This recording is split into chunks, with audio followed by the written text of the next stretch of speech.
दोस्तों आज 17 अगस्त को आरआरसी ग्रुप डी का जो एग्जाम है आपका शुरू हो गया है। फर्स्ट फेज का एग्जाम 17 से 25 तक आपका निर्धारित है। इसके बाद दोस्तों आपका सेकंड फेज का एग्जाम होगा। इसके बाद थर्ड फेज का एग्जाम होगा। तो दोस्तों आज की इस वीडियो में 17 अगस्त फर्स्ट शिफ्ट में पूछे गए साइंस के क्वेश्चन और जीके जीएस और करंट अफेयर्स के सभी क्वेश्चन को देखेंगे, जो कि दोस्तों मुझे लगभग प्राप्त हो गए हैं। लगभग 30 से 35 प्रश्न लगभग प्राप्त हुए हैं, जिनको देखेंगे, जो कि दोस्तों आपका 100% रियल एंड ऑथेंटिक प्रश्न है। तो आपका भी अगले शिफ्ट में एग्जाम है, तो आप हमारे चैनल को सब्सक्राइब कर लीजिए तथा नोटिफिकेशन बेल को ऑन कर लीजिएगा। इसी तरह के रियल ऑथेंटिक प्रश्नों का एनालिसिस आपको इस चैनल पे मिलेगा। और किसी प्रकार की समस्या होता है तो आप हमें व्हाट्सएप मैसेज कर सकते हैं, या आपको किसी भी शिफ्ट का पीडीएफ चाहिए होता है तो व्हाट्सएप नंबर सामने दिया गया है। तो चलिए शुरू करते हैं आज का ये वीडियो। तो पहला क्वेश्चन जो देखने को मिल रहा है दोस्तों, वो मिल रहा है आपका कि ओम का जो सूत्र का नियम होता है वो क्या होता है। तो ओम के नियम का जो सूत्र होता है दोस्तों, वो आपका V = IR दोस्तों आपका होता है। इस सूत्र फॉर्मूला के द्वारा आप वोल्टेज, धारा और प्रतिरोध का मान निकाल सकते हैं। तो V = IR आपका बिल्कुल राइट आंसर था। ओम का नियम दोस्तों तभी लागू होता है जब भौतिक अवस्थाएं कांस्टेंट रहती है। तो इस बात को भी आपको माइंड में रखना है। अगला जो प्रश्न देखने को मिल रहा है वो था कि 2021 में बाल साहित्य पुरस्कार कितने भाषा में दिया गया है। तो दोस्तों बात करें इसके मुताबिक हिंदी के लिए दया प्रकाश सिन्हा और अंग्रेजी के लिए नामिता गोखले समेत 20 भारतीय भाषाओं के लेखक को वर्ष 2021 का प्रतिष्ठित साहित्य अकादमी पुरस्कार दिया गया है। और मुख्य पुरस्कार 20 भारतीय भाषाओं, युवा पुरस्कार 22 और भारतीय भाषाओं और बाल साहित्य पुरस्कार 22 भारतीय भाषाओं के लिए दिए जा रहे हैं। तो दोस्तों हमारा प्रश्न बाल साहित्य पुरस्कार तो दोस्तों आपका 22 भारतीय भाषाओं के दिए जा रहे हैं। तो जिन लोगों ने भी 22 करेक्ट किया होगा आपका बिल्कुल राइट आंसर होगा। अगला जो क्वेश्चन देखने को मिल रहा है दोस्तों, आपका मिल रहा है कि विश्व कुश्ती चैंपियनशिप 2021 का विजेता कौन है। तो बात करें दोस्तों विश्व कुश्ती चैंपियनशिप 2021 के विजेता का, तो दोस्तों आपका अंशु मलिक आपका बिल्कुल राइट आंसर है, जो कि दोस्तों 57 किग्रा योग में यूरोपीय चैंपियन सोलोमिया विंग को हराकर फाइनल में दोस्तों आपका जगह बनाई थी। लेकिन फाइनल में 2 बार की चैंपियन हेलेना मारोलिस्ट से 4-1 से हार गई थी। अब पूरे टूर्नामेंट में अंशु का प्रदर्शन शानदार रहा और 19 वर्षीय इस खिलाड़ी ने उम्मीद से बेहतर प्रदर्शन किया। तो आपका अंशु मलिक आपका बिल्कुल राइट आंसर होगा। अगला क्वेश्चन देखने को मिल रहा है दोस्तों, आपका कि हाइड्रोजन का परमाणु संख्या कितना होता है। तो हाइड्रोजन की परमाणु संख्या की बात करें तो दोस्तों आपका 1 होता है। इसके अलावा दोस्तों हाइड्रोजन से संबंधित फैक्ट्स को देखें, जो कि अगले शिफ्ट में आने की संभावनाएं हैं। तो हाइड्रोजन का जो खोज है दोस्तों आपका 1766 ईस्वी में हेनरी कैवेंडिश ने किया था। इन्होंने इसे लोहा पर तनु सल्फ्यूरिक अम्ल की अभिक्रिया से प्राप्त किया था और ज्वलनशील वायु नाम था। 1883 में लेवेशियर ने इसका नाम हाइड्रोजन रखा और ये ऑक्सीजन के साथ जलकर जल बनाता है। तो सबसे हल्का तत्व है आपका हाइड्रोजन, जिसका परमाणु संख्या 1 होता है। उसका रासायनिक एच की बात करें तो आपका H से डिनोट किया जाता है। आवर्त सारणी में ये प्रथम स्थान पर है, तो आपका एक सही आंसर होगा। इसके अलावा दोस्तों देखने को मिल रहा है कि भारत के वर्तमान लोकपाल से संबंधित प्रश्न आया था। तो वर्तमान आया था कि प्रथम आया था, ये आप कमेंट सेक्शन में बताइएगा। अभी के इस क्वेश्चन में वर्तमान के लोकपाल को देख लेते हैं। तो भारत को जो वर्तमान के लोकपाल हैं दोस्तों, वो आपका है न्यायमूर्ति प्रदीप कुमार मोहंती। शायद ये क्वेश्चन आपका आया था क्योंकि ऑप्शन में प्रदीप कुमार मोहंती आपका दिया गया था। तो भारत के वर्तमान जो लोकपाल हैं वो दोस्तों आपका प्रदीप कुमार मोहंती आपका राइट आंसर होगा। अगला क्वेश्चन जो देखने को इकोनॉमिक्स से मिल रहा है दोस्तों, वो आया था कि राष्ट्रीय आय प्रति व्यक्ति आय का आंकड़ा कौन संगठन के द्वारा जारी किया जाता है। तो सांख्यिकी एवं कार्यक्रम कार्यान्वयन मंत्रालय के राष्ट्रीय सांख्यिकी कार्यालय NSO ने वित्त वर्ष 2019-20 के लिए राष्ट्रीय आय के अस्थायी अनुमान, स्थिर मूल्य और वर्तमान मूल्य दोनों ही जारी किए हैं। तो दोस्तों आपका राष्ट्रीय सांख्यिकी कार्यालय आपका बिल्कुल राइट आंसर होगा। कौन सा मंत्रालय पूछेगा तो ये दोस्तों आपका सांख्यिकी एवं कार्यक्रम कार्यान्वयन मंत्रालय के द्वारा जारी किया जाता है और संगठन आपका NSO आपका बिल्कुल राइट आंसर होगा। अगला प्रश्न जो देखने को मिला है दोस्तों, वो आपका पूछा गया था कि उष्णकटिबंधीय सदाबहार वन किस राज्य में पाया जाता है। तो दोस्तों उष्णकटिबंधीय सदाबहार वन की बात करें तो ये दोस्तों आपका केरल में पाया जाता है। और भारत में उष्णकटिबंधीय सदाबहार वन असम, बंगाल, केरल और कर्नाटक के तटीय क्षेत्रों में, मैसूर के पठार, कुर्ग एवं अंडमान के द्वीपों में मिलता है। तो आप ऑप्शन के अनुरूप आप मिला लीजिएगा और कमेंट सेक्शन में बताइएगा कि आपका कौन सा ऑप्शन इसमें से आया था। अगला क्वेश्चन जो देखने को मिल रहा है दोस्तों वो आया था कि पेरियार जो नदी है वो भारत के किस राज्य में है या किस राज्य से बहती है। तो बात करें पेरियार नदी की तो दोस्तों भारत के केरल राज्य की सबसे लंबी और बड़ी नदी है। तो दोस्तों आपका केरल बिल्कुल राइट आंसर होगा। ये तमिलनाडु राज्य में पश्चिम घाट की ऊंचाई में आरंभ होती है और केरल में जल विद्युत का सबसे बड़ा स्रोत है। इदुक्की बांध इसी पर बना हुआ है। तो दोस्तों इदुक्की बांध भी याद रखना है कि ये किस नदी पर बना हुआ है। तो दोस्तों आपका पेरियार नदी पर बना हुआ है। अगला क्वेश्चन देखने को मिल रहा है दोस्तों कि राष्ट्रपति के द्वारा जो आपातकाल लगाया जाता है तो 3 तरह का आपातकाल लगाया जाता है। तो दोस्तों आपका 3 ऑप्शन में था और एक आर्टिकल जो था वो आपका नहीं था। तो वो आपको पता करना था कौन सा आर्टिकल नहीं है। तो ऑप्शन में शायद 358 जो आर्टिकल है तो वो दोस्तों आपका ऑप्शन में था जो कि दोस्तों आपातकाल से संबंधित नहीं है। आपातकाल की बात करें तो 352, 356 और 360 जो अनुच्छेद है दोस्तों वो आपका राष्ट्रपति के द्वारा जाने वाला आपातकाल से संबंधित अनुच्छेद है। तो 358 आपका बिल्कुल राइट आंसर था उसमें।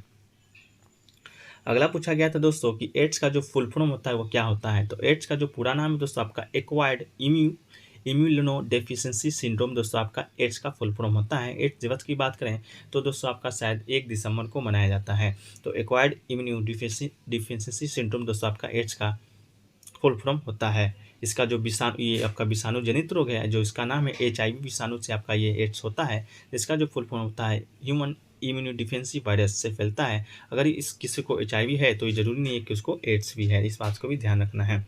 अगला पूछा गया था दोस्तों कि भारत के वर्तमान के स्वास्थ्य मंत्री कौन है शायद। तो केंद्रीय स्वास्थ्य मंत्री मनसुख मंडाविया दोस्तों भारत के स्वास्थ्य मंत्री हैं। तो मनसुख मंडाविया दोस्तों आपका बिल्कुल राइट आंसर होगा। तो जिन लोगों ने भी मनसुख मंडाविया मारा होगा वो आपका बिल्कुल राइट आंसर होगा। अगला पूछा गया था दोस्तों शायद कि आपका कि 1930 में जो दांडी मार्च हुआ था उसके बाद कौन सा आंदोलन गांधी जी के द्वारा प्रारंभ किया गया था। तो उस जो आंदोलन प्रारंभ किया गया था दोस्तों 1930 में वो आपका सविनय अवज्ञा आंदोलन आपका शुरुआत किया गया था। तो सविनय अवज्ञा आंदोलन आपका बिल्कुल राइट आंसर होगा जो कि दोस्तों आपका दांडी मार्च के तुरंत बाद आपका चालू किया गया था। दांडी मार्च किस लिए किया गया था तो आपका नमक सत्याग्रह आंदोलन था जो कि नमक पर से कानून हटाने के लिए आपका किया गया था। बात करें दांडी यात्रा का तो दोस्तों आपका साबरमती आश्रम से दांडी जो गुजरात में ही पड़ता है वहाँ तक आपका यात्रा गांधी जी के द्वारा पैदल मार्च करके नमक कानून को तोड़ा गया था। अगला जो क्वेश्चन पूछ देखने को मिल रहा है दोस्तों था कि प्रकाश संश्लेषण में कितना कार्बन डाइऑक्साइड और ऑक्सीजन ऊर्जा के रूप में निकलता है। इस तरह का भी प्रश्न आपको देखा गया था। तो इसका जो ऑप्शन दोस्तों मुझे प्राप्त नहीं हो पाया, अगर आपको मालूम है तो आप कमेंट सेक्शन में जरूर बताइएगा कि इसका ऑप्शन क्या था। क्वेश्चन तो आपका शायद यही था कि प्रकाश संश्लेषण में कितना कार्बन डाइऑक्साइड और ऊर्जा कार्बन के रूप में निकलता है। अगला क्वेश्चन मिला है दोस्तों कि जो विटामिन डी का जो रासायनिक नाम है वो क्या है। तो दोस्तों विटामिन डी आपका वसा घुलनशील प्रो हार्मोन का एक समूह होता है। इसके 2 प्रमुख रूप है विटामिन D2 या विटामिन D3। इसका जो दोस्तों आपका रासायनिक नाम है वो आपका कैल्सिफेरॉल दोस्तों आपका विटामिन डी का रासायनिक नाम है। तो इस बात को याद रखिएगा। और इसको विटामिन डी जो कि सूर्य के प्रकाश खाद्य और अन्य पूरक से भी आपका प्राप्त होता है विटामिन डी। अगला क्वेश्चन है दोस्तों कि रक्त का थक्का जमाने के लिए कौन सा विटामिन आपका काम करता है। तो विटामिन के दोस्तों आपका रक्त का जो थक्का जमाने के लिए आपका काम करता है। इसके अलावा दोस्तों मिल्क ऑफ मैग्नीशिया किसे कहते हैं। तो मैग्नीशियम हाइड्रोक्साइड को दोस्तों मिल्क ऑफ मैग्नीशिया दोस्तों आपका कहा जाता है। तो इस बात को आपको याद रखना है। अगला पूछा गया दोस्तों कि एलिसा टेस्ट किस लिए किया जाता है। तो इस प्रशिक्षण का उपयोग दोस्तों अक्सर ये देखने के लिए किया जाता है कि आप वायरस या अन्य पदार्थों के संपर्क में हैं या दोस्तों आप नहीं हैं। तो एलिसा टेस्ट दोस्तों आपका शायद एड्स के जांच के लिए किया जाता है। तो आप देख लीजिएगा कौन सा आपका ऑप्शन सही है। अगला जो क्वेश्चन है देखने को मिला है दोस्तों आपका बैक्टीरिया अम्ल किसे कहते हैं, बैटरी अम्ल किसे कहते हैं। तो सल्फ्यूरिक अम्ल H2SO4 को दोस्तों आपका बैटरी का अम्ल कहा जाता है। अगला है दोस्तों कि भारत के प्रथम लोकपाल के अध्यक्ष कौन थे। तो दोस्तों भारत के प्रथम लोकपाल जो आपका थे वो जस्टिस PC घोष दोस्तों आपका प्रथम लोकपाल अध्यक्ष थे। इसके अलावा दोस्तों की प्रथम पंचवर्षीय योजना किस मॉडल पर आधारित था। तो ये दोस्तों आपका हेरोड डोमन मॉडल पर दोस्तों आपका आधारित था प्रथम पंचवर्षीय योजना। इसके अलावा दोस्तों की जानवरों के लिए पहली वैक्सीन कौन सा है। तो दोस्तों एनोकोवैक्स दोस्तों आपका जानवर के लिए पहली वैक्सीन आपका था एनोकोवैक्स। चलो कुछ और प्रश्न आए हैं उसको देख लेते हैं कि दोस्तों आपका CV रमन को जो नोबेल पुरस्कार दिया गया था वो दोस्तों आपका कब मिला था। तो CV रमन को दोस्तों आपका नोबेल पुरस्कार 1930 में मिला था। किस इफेक्ट के लिए। तो रमन प्रभाव के लिए दोस्तों आपका CV रमन को नोबेल पुरस्कार दिया गया था। अगला दोस्तों उष्णकटिबंधीय सदाबहार कहाँ पाया जाता है, तो ये दोस्तों आपका बताए थे भारत में पश्चिम घाट अंडमान निकोबार में दोस्तों आपका पाया जाता है। विश्व स्तर पर भूमध्य रेखा के 5 डिग्री और उत्तर और 5 डिग्री दक्षिण में दोस्तों आपका उष्णकटिबंधीय सदाबहार वन है जो कि पाया जाता है। प्रथम लोकपाल अगर आपका पूछा होगा तो ये दोस्तों आपका पिनाकी चंद्र बोस होगा, और वर्तमान के लोकपाल दोस्तों आपका बता दिए हैं। इसके अलावा दोस्तों पेरियार नदी किस राज्य से संबंधित है, तो दोस्तों आपका केरल से पश्चिम घाट से निकलती है आपका पेरियार नदी। इसके अलावा दोस्तों की भारत पहली पंचवर्षीय किस मॉडल पर आपका आधारित था, तो ये दोस्तों आपका हेराल्ड डोमर मॉडल पर दोस्तों आपका आधारित था। इसके अलावा दोस्तों की सिल्वर मेडल कुश्ती में ओलंपिक में किसने जीता था, तो ये दोस्तों आपका रवि दहिया ने जीता था। और विश्व कुश्ती चैंपियनशिप में सिल्वर जीतने वाली पहली महिला आपका अंजू मलिक थी। अगला है दोस्तों धोने वाली सोडा का रासायनिक नाम पूछा था, तो आपका Na2CO3 10H2 दोस्तों आपका धोने वाला सोडा का रासायनिक नाम है। इसके बाद दोस्तों पूछा था गैल्वेनाइजेशन क्या होता है, तो ये दोस्तों लोहे पर जिंक की परत को हटाया जाता है, उसी को दोस्तों गैल्वेनाइजेशन कहा जाता है। इसके बाद दोस्तों आपका भोपाल गैस ट्रेजेडी के बारे में पूछा था, तो दोस्तों का methyl isocyanate gas, methyl isocyanate जिसे MIC गैस के नाम से भी जाना जाता है दोस्तों आपका, उसके कारण आपका भोपाल जो गैस ट्रेजेडी है वो दोस्तों आपका। अगला पूछा दोस्तों सुसाइडल बैग आत्मघाती सेला एथेली किसे कहा जाता है, तो दोस्तों आपका लाइसोसोम को कहा जाता है। इसके बाद दोस्तों न्यूटन सेकेंड लॉ से आपका संबंधित प्रश्न है, तो ये दोस्तों आप देख लीजिएगा आपका न्यूटन सेकेंड लॉ से संबंधित क्या प्रश्न है, अगर ऑप्शन में इस तरह का होगा दोस्तों आपका सही होगा। अगला दोस्तों धातु के ऑक्साइड को क्या कहते हैं, तो ये दोस्तों आपका धातु के ऑक्साइड को दोस्तों आपका क्षारीय कहा जाता है, तो क्षारीय आपका राइट आंसर होगा। इसके बाद सेल्फ ऑफ मैग्नीशियम दोस्तों MgOH2 आपका सेल ऑफ मैग्नीशियम का सूत्र है। और ओम्स लॉ आपका बता दिए हैं। इलिशा टेस्ट दोस्तों एड्स के लिए किया जाता है। और हीलियम का दोस्तों ऑक्सीडेशन नंबर पूछा था, तो ये दोस्तों आपका 2 होता है। और ऑयल में वाइट्रोल आपका सल्फ्यूरिक अम्ल H2SO के नाम से जाना जाता है। इसके बाद दोस्तों जानवरों का पहला वैक्सीन आपको दोस्तों बता दिए हैं। एनोकोवैक्सीन आपका जानवरों के लिए पहला वैक्सीन था भारत में, और दुनिया में दोस्तों कार्बोनी वैक्सीन रशिया के द्वारा विकसित किया गया था।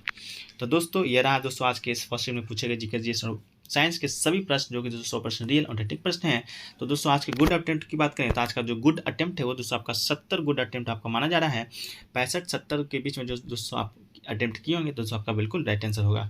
तो दोस्तों वीडियो कैसा लगा कमेंट सेक्शन में बताइएगा। अच्छा लगा तो वीडियो को लाइक जरूर कीजिएगा, और चैनल पर नए हैं तो चैनल को सब्सक्राइब कर लीजिएगा और नोटिफिकेशन बेल ऑन कर लीजिएगा। तो मिलते हैं दोस्तों नेक्स्ट वीडियो में, जब तक के लिए जय हिंद जय भारत।